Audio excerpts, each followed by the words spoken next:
Light house parenting.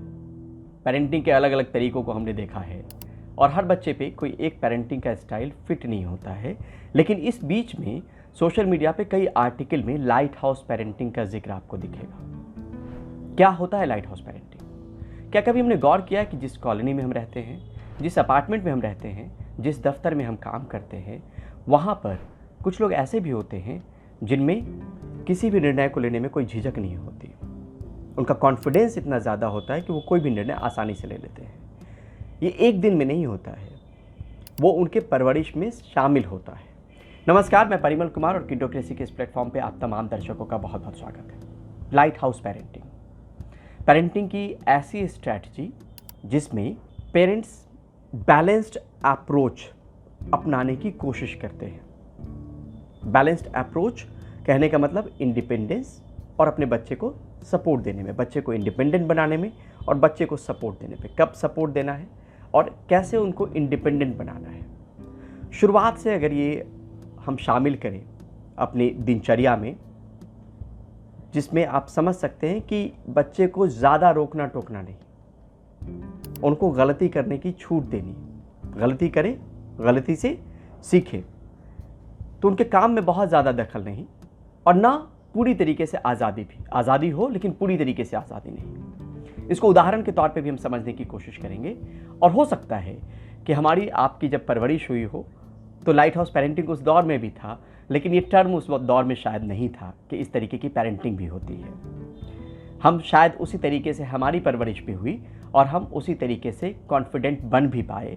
लेकिन आज के दौर में आज के पेरेंट्स को समझना ज़रूरी है कि इस तरह की पेरेंटिंग या स्ट्रैटेजी होती क्या है, जहाँ पे आप बच्चों को ये छूट तो देते हैं कि आप गलती करो, गलती के बाद खुद से उसको सुधारने का मौका उसे खुद भी मिलता है। ऐसा नहीं कि हम गलती करने ही ना दें, हम उसको रोक दें, टोक दें। और ये सिर्फ गलतियों तक नहीं सिमटी हुई है, उसमें आज़ादी, उसको अपनी चीज़ों की चुनने की आज़ादी हो। पूरी तरीके से नहीं, एक सीमा में बांध के, एक सीमित तरीके से क्या और किस तरीके से आज़ादी देनी है। तो यहाँ पर ये जो है ओवरली इन्वॉल्व्ड, जो पेरेंट्स पूरी तरीके से इन्वॉल्व होते हैं बच्चों में, और कंप्लीटिंग गिविंग ऑल फ्रीडम, इसके बीच का एक रास्ता है ये, जिसको कहते हैं लाइट हाउस पेरेंटिंग। ना तो पूरी तरीके से आप इन्वॉल्व होंगे और ना ही पूरी तरीके से आज़ादी देंगे। बीच का एक रास्ता है जिसको हम लाइट हाउस पेरेंटिंग कहते हैं। इससे क्या होता है? सेल्फ कॉन्फिडेंस बढ़ता है, बच्चा इंडिपेंडेंट होता है। और इसके मायने मतलब आप ये समझिए कि आज के दौर में, आज इसका फ़ायदा हो सकता है कि शुरुआती दौर में ना दिखे, लेकिन आने वाले वक्त में इसका फ़ायदा आपको ज़रूर नज़र आएगा।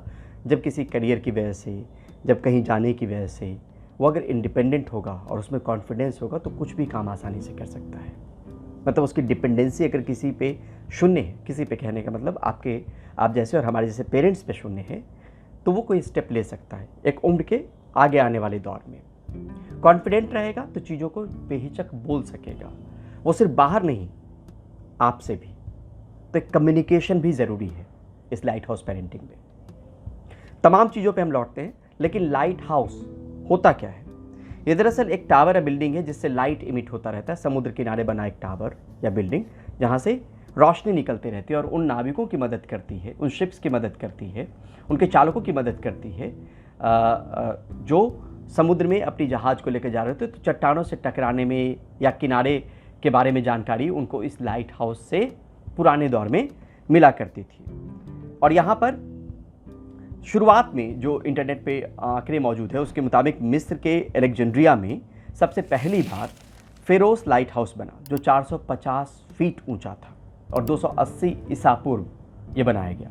आज के दौर में जब जीपीएस है तो ऐसे लाइट हाउस की ज़रूरतें ख़त्म हो गई हैं, लेकिन ये जो टर्म ईजाद हुआ है वो वहीं से लाइट हाउस ईजाद हुआ है।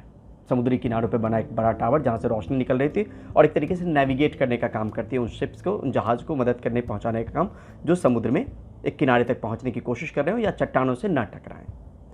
अब यहाँ पर हम कुछ चीज़ों पे और बात करते हैं। लाइट हाउस पेरेंटिंग का हिस्सा है कि आपके बच्चे को आपसे भी डर नहीं लगे, उसका कॉन्फिडेंस ऐसा हो कि किसी भी बात को आसानी से वो आपसे साझा कर सके। ऐसा नहीं कि इस डर में हो कि कहीं कह दिया तो पिट तो नहीं जाएंगे। ये तमाम चीज़ें अलग अलग जगहों पे इंटरनेट पे मौजूद जो आर्टिकल है उसके हवाले से आप दर्शकों के सामने मुझे लगा कि रखना चाहिए, तो ये वीडियो मैं बना रहा हूँ। इसमें ये भी है लाइट हाउस पेरेंटिंग में कि बच्चे को ये बिलीव होता है, पेरेंट्स उस पर भरोसा करते हैं, उस पर भरोसा जताते हैं। अब यहाँ पे मैंने कहा कि बहुत ज़्यादा रोकना टोकना नहीं, बहुत ज़्यादा दखल नहीं, एक सीमित आज़ादी भी हो बच्चे को, वो किसी भी चीज़ को लेकर आज़ादी हो सकती है। और यहाँ पर आप गौर से अगर देखेंगे तो मैंने बहुत पहले कहीं देखा, वो दौर आज के इस रोशनी वाले दौर से अलग था, जब लैंप और लालटेन का दौर होता था। तो बच्चे को, जब छोटा बच्चा होता है, उसको आप मना करने की कोशिश करेंगे कि इसको मत छुओ, पुराने दौर की बात नहीं कर रहा, बस एग्जाम्पल देने के लिए, उसको मत छुओ, तो क्यूरियोसिटी होती है, वो छूने की कोशिश करता है। लेकिन अगर आप उसको छोड़ दो तो एक बार छुएगा, हाथ जलेगा, दोबारा उसको नहीं छुएगा। यानी आपने उसको छूट दी गलती करने की और गलती से सीखने की। तो ज़िंदगी में भी कुछ एक चीज़ों को आप तलाश सकते हैं जहाँ पर उसको छूट आपने दी और उससे सबक लेकर वो खुद संभले। जैसे एक एग्जाम्पल और समझिए, बच्चा आपके साथ चल रहा है या दौड़ रहा है और फील्ड में अचानक वो गिर गया। अगर उसको बहुत लाड़ प्यार में ये बच्चा गिर गया, ओह गिर गया, ऐसे इस तरीके के एक्सप्रेशन अगर आप देंगे तो रोना शुरू कर देगा। लेकिन उसको अगर नज़रअंदाज कर देंगे तो उठ के मिट्टी झाड़ के वो फिर से दौड़ना शुरू कर देगा। तो लाड़ प्यार से दूर थोड़ी सी छूट इस बात को लेकर कि वो करे, गलती भी करे, गलती हो भी उससे और गलती से सीखे भी। इसी तरीके से बच्चों की अनबन मान लीजिए किसी फ्रेंड से हो गई, तो उसको खुद से, क्योंकि ये अनबन हर किसी के लाइफ में होती है जब वो बचपन में होता है, तो अगर अनबन भी हो गई तो उससे खुद से निपटाने दीजिए। इस बात को लेकर नहीं कि हम खुद पहुंच जाएं पेरेंट्स और उसको दखल देके उसको सुलझाने की कोशिश करें, फिर बच्चा इंडिपेंडेंट नहीं हो पाएगा। जहाँ पे ज़रूरत है वहाँ पे उसके सपोर्ट में ज़रूर आइए, जब बहुत ज़रूरी है, तो नहीं तो उसको करने की आज़ादी ज़रूर देनी चाहिए। अभी कुछ दिन पहले मैंने एक इंटरव्यू किया, उसमें जिनका इंटरव्यू कर रहा था उनका बच्चा IIT दिल्ली में, उन्होंने अपने अनुभव को साझा किया। उन्होंने कहा कि डेस्कटॉप था हमारे घर में और वो हमेशा एक उम्र के पड़ाव अचीव करने के बाद वो कुछ न कुछ उसमें करने की कोशिश करता रहता था और कई बार हमारा डेस्कटॉप जो है उससे ख़राब हुआ।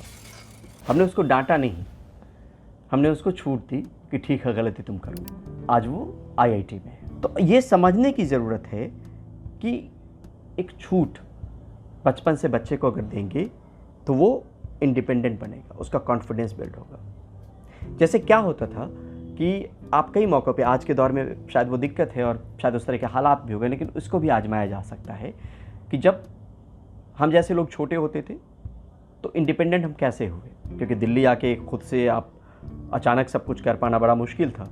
बचपन से वो रूटीन का हिस्सा था। उस वक्त शायद लाइट हाउस पेरेंटिंग का कंसेप्ट नहीं था, लेकिन पेरेंट्स उसी तरीके से बच्चे को डील करते थे। जाओ तो ये सामान ले आओ, तो बगल वाली दुकान है, वहाँ ग्रॉसरी शॉप पे गए, आप वो सामान लेके आ गए बचपन से ही, है ना। आज ये छूट हम अमूमन नहीं देना चाहते हैं।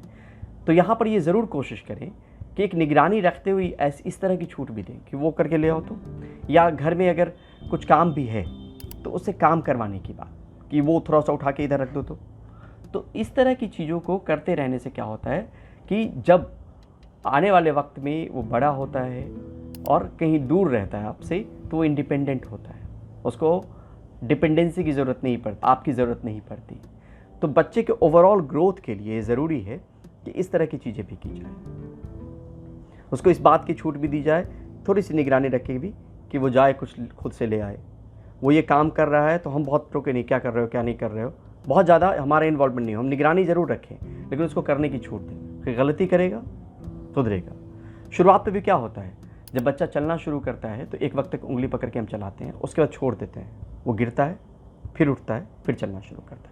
साइकिल जब हम लोगों ने सीखा था तो क्या हुआ था, उस वक्त में साइकिल एक बार किसी ने सिखाया, दूसरी बार आप गिरेंगे, आप गिरे होंगे तब जाके साइकिल सीखे होंगे। आज के दौर में वो इतने पहिए वाली साइकिल नहीं होती थी, पुराने दौर की बात मैं कह रहा हूँ कि 2 पहिए वाली साइकिल, जो आज 2 पहिए और लगे होते हैं जिससे गिरने का डर खत्म हो जाता है। तो ये ओवर प्रोटेक्टेड वाली चीज़ है और ठीक है, बदलाव के साथ ये भी ठीक है। लेकिन आप सोचिए कि 2 पहिए वाली साइकिल, जब तक आप गिरे नहीं होंगे सीखे नहीं होंगे। तो ये छूट देना ज़रूरी है। ओवर प्रोटेक्टेड होना ठीक नहीं, हर चीज़ में दखल देना ठीक नहीं।